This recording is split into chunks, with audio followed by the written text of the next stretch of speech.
ఒక సామాన్యమైన వ్యక్తి యొక్క సాక్ష్యం స్వయాన సృష్టికర్త మాట్లాడుతూ అంటున్నాడు సాతానుడితో, రే భూమి మీద యోబు అనే ఒకడున్నాడు, వాడు మహామంచోడ్రా, వాడు నీతిమంతుడు, యథార్థవంతుడు, దేవుని యందు భయభక్తులు కలిగిన వాడు, చెడుతనాన్ని విసర్జించేటువంటి వాడు, అటువంటి వాడు భూమి మీద లేడు. చెప్పండి ఒకటి ప్రభు నామాన్ని.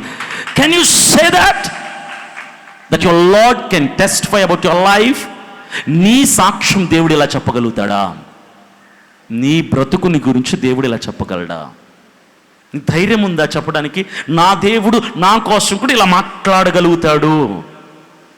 అయితే మీ భార్య చెప్పిద్ది నువ్వు గొప్పోడని, లేదా నీ కొడుకు చెప్తాడు నువ్వు గొప్పోడని, లేదా నీ బిడ్డ చెప్తాడు నువ్వు గొప్పోడని, మీ అమ్మ చెప్తుంది నువ్వు గొప్పోడని. దేవుడు చెప్తాడా? ఎందుకో తెలుసా? నీ సాక్ష్యం చెప్పాల్సింది అమ్మ, నాన్న, బిడ్డ, బంధువులు, సంఘ కాపరి, సేవకుడు కాదు. నీ బతుకుని తేటగా చూసేవాడు ఒకడున్నాడు, దేవుడు. మరొకడున్నాడు సాతానుడు, మరొకడున్నాడు నువ్వే. నీ బతుకు నీకు, దేవుడికి, సాతానుడికి తప్ప ఇంకెవరికి తెలీదు. నా బతుకు నాకు, దేవుడికి, సాతానుడికి మాత్రమే తెలుసు. అక్కడ ఆ ముగ్గురు వ్యక్తుల్లో ఎవరు సాక్ష్యం ఇస్తున్నారు తెలుసా?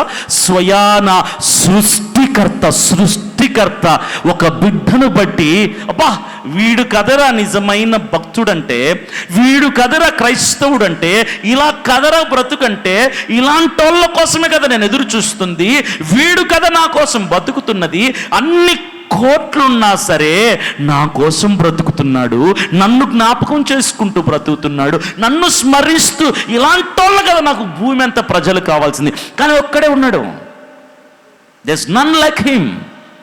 యోబు వంటి వాడు ఎవడు లేడని అంటున్నాడు దేవుడు అక్కడ. No one like him. ఈ జనరేషన్లో కనుక అదే దేవుడు పైనుంచి గమనిస్తే ఒక్కడు కూడా కనపడ్డు యోబులాగా. Not even one.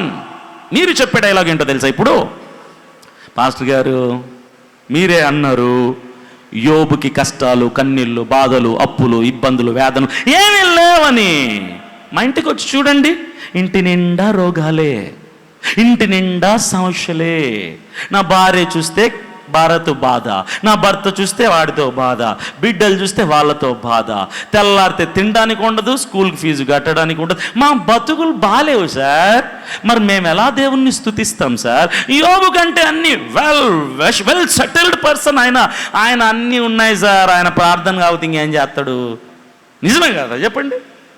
యోబుకి అన్నీ ఉన్నాయి కాబట్టి స్తుతిస్తున్నాడు, దేవుని కోసం బతుకుతున్నాడు. అన్నీ ఉంటే మీకు కనుక యోబులాగా దేవుడు సమృద్ధినిస్తే యోబులాగా బతకరు మీరు? చెప్పండి, నిజంగా బ్రతుకుతారా లేదా? బతకరేంట? మా యథార్థవంతులు సార్ మా చర్చిలో చాలా హానెస్ట్ పీపుల్ నేను ఎక్కడ చూడాల ఇంత యథార్థవంతుల్ని, మహామేధావులు.